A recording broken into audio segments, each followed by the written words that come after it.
हात जोडून काम जर होत नसेल तर निश्चितच त्याच्या कानपटात वाजवली पाहिजे. याच्यानुसार तुमच्या कार्यात पण ते दिसतं.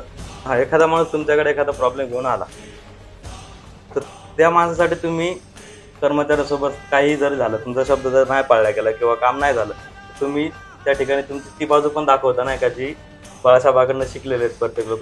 आमचं एक पद्धत आहे शिवसैनिकाची, पहिल्यांदा हात जोडून काम करायचे आणि निश्चितच हात जोडून काम जर होत नसेल तर निश्चितच त्याच्या कानपटात वाजवली पाहिजे. त्याच्याशिवाय काम होत नाही. तुम्हाला माहिती आहे परिस्थिती काय आहे की अधिकारीशाही एवढी भयानक झाली. सगळेच अधिकारी खराब आहेत असं म्हणणार नाही, पण बहुतांश अधिकारी हे लोकशाही मार्गानं ते आपले नौकर आहेत असं समजायला तयार नाहीत. त्याची आरेरावी झाली आणि जिथे जिथे आरेरावी होईल तिथे तिथे शिवसैनिक म्हणून मी ते खपवून घेऊ शकत नाही. मग वेळ प्रसंगी माझ्यावर गुन्हे दाखल झाले.